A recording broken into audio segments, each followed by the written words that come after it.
dans les derniers jours, il y aura des temps difficiles. Ça veut dire, même si tu as dit des temps difficiles, il dit c'est en dans derniers jours, temps difficile yo yé. Et la Bible montre que Dieu dit en Acte 2:17 là dit, c'est une prophétie qui était faite qui dit, Dieu dit dans les derniers jours, la répand de l'esprit sous toute chair. Donc, en dans derniers jours, yo vin mener des temps difficiles. Donc, maintenant, pendant les derniers jours, qui sa Bible a dit nous t'apprend joindre l'apparition du Messie et l'effusion du Saint-Esprit. Daniel parle nous ça, Daniel chapitre 12. Donc, qui ça Jésus-Christ venu pour le faire? Il est venu pour l'annoncer une année de grâce. Ok? Il est venu pour l'annoncer une année de grâce. Donc, année de grâce, nous joignons dans Isaïe 63. Dans Isaïe 63 au verset 4, pendant Dieu a parlé, il dit, moi te gon jou vengeance dans cœur, mais pendant m'a médité le jour de ma vengeance, eh bien, l'année de mes rachetés est venue. Donc, Dieu te gen pour le venger contre toute la terre. Dans le moment où Jésus-Christ fait apparition, le Saint-Esprit descend dans tête bon Dieu, il t'a réfléchi avec sa joue de vengeance. Mais cependant, pendant la pensée avec ses joues de vengeance, dans Isaïe 63 au verset 4, eh bien, l'année de ses rachetés est venue. Racheter, c'est tout moun si la yo que Dieu décidé racheter dans le monde, que les élus.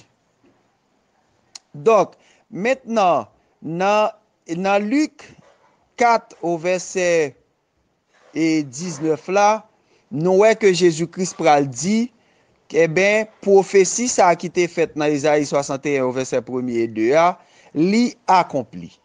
Mais, yon devoir que ma baou remarquez que dans Isaïe 61 verset 1 et 2 dit, une année de grâce et un jour de vengeance.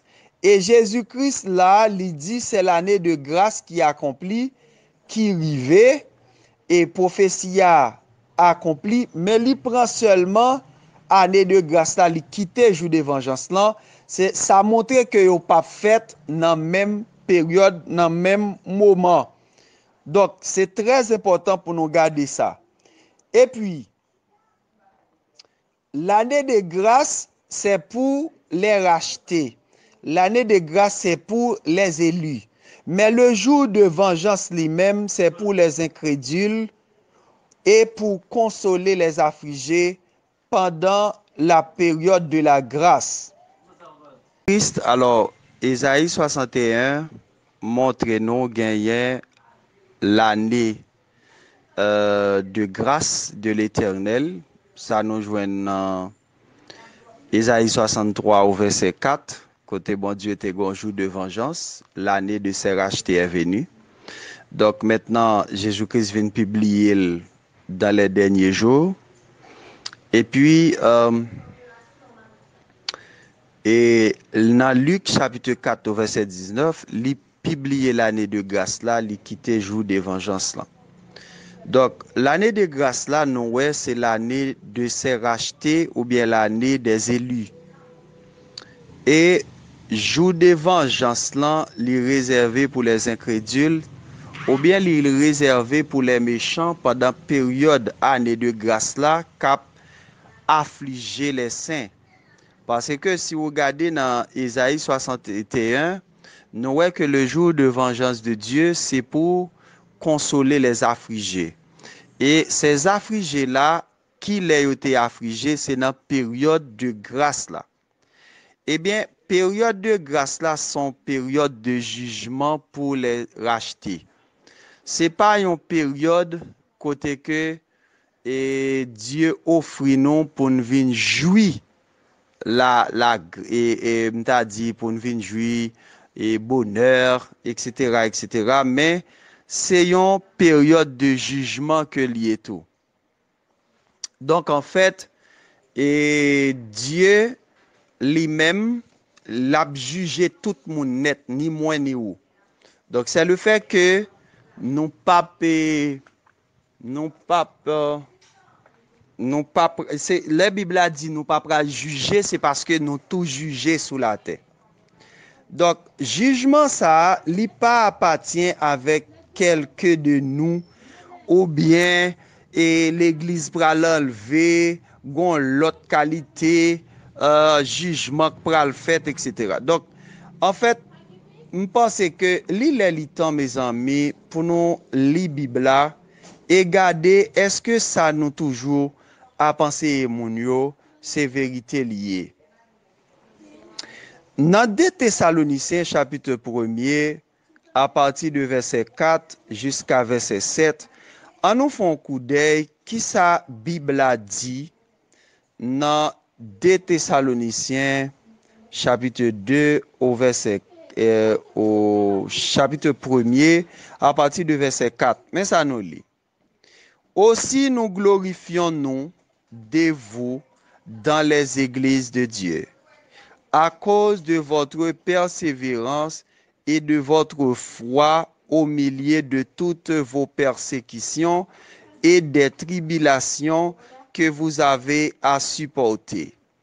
C'est une preuve du jugement de Dieu pour que vous soyez jugés dignes du royaume de Dieu pour lequel vous souffrez. Car il est de la justice de Dieu de rendre l'affliction à ceux qui vous affligent et de vous donner à vous qui êtes affligés du repos avec nous, lorsque le Seigneur Jésus apparaîtra du ciel avec les anges de sa puissance. Verset 8, belle tout, oui. Au milieu d'une flamme de feu, pour punir ceux qui ne connaissent pas Dieu et ceux qui n'obéissent pas à l'évangile de notre Seigneur Jésus.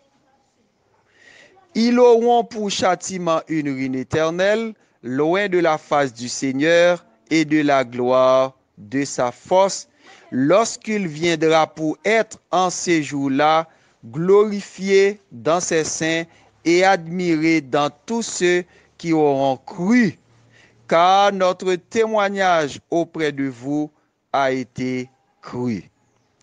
En fait, la Bible dit nous ici que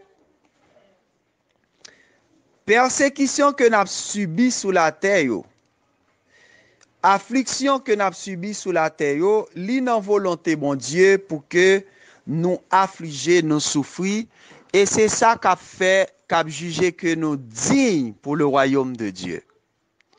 Ça, c'est pas pour l'église là, ou bien ça, c'est pour moun après l'église là. Mais c'est pour tout le monde que Dieu pourra juger digne de son royaume.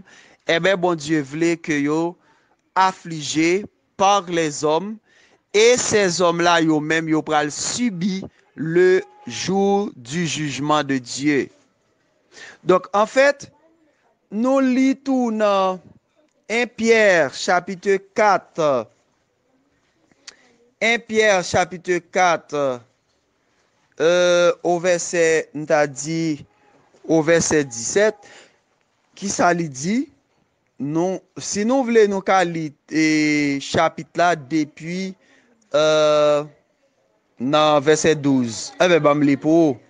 Bien-aimés, ne soyez pas surpris comme d'une chose étrange qui vous arrive, de la fournaise qui est au milieu de vous pour vous éprouver. Réjouissez-vous au contraire de la part que vous avez aux souffrances de Christ, afin que vous soyez aussi dans la joie et dans l'allégresse lorsque sa gloire apparaîtra. Ouais, Jésus-Christ apparaît dans la gloire. Si vous êtes outragés pour le nom de Christ, vous êtes heureux parce que l'Esprit de gloire, l'Esprit de Dieu repose sur vous. Que nul ne vous, en effet, ne souffre comme meurtrier ou voleur ou malfaiteur, ou comme s'ingérant dans les affaires d'autrui. Mais si quelqu'un souffre comme chrétien, qu'il n'en ait point honte, et que plutôt il glorifie Dieu à cause de ce nom. Car c'est le moment où le jugement va commencer par la maison de Dieu. Or, si c'est par nous qu'il commence, quelle sera la fin de ceux qui n'obéissent pas à l'évangile de Dieu? En fait, quel que soit moun qui pas obéi à l'évangile, a péri. Donc, mes amis, pas prêcher moun yo, l'église finale enlevée, et moun qui pas obéi à l'évangile jodi ya, wap gen chansou, pas accepter marque de la bête, etc. Bagay sa yo pas écrit dans Bible nulle part.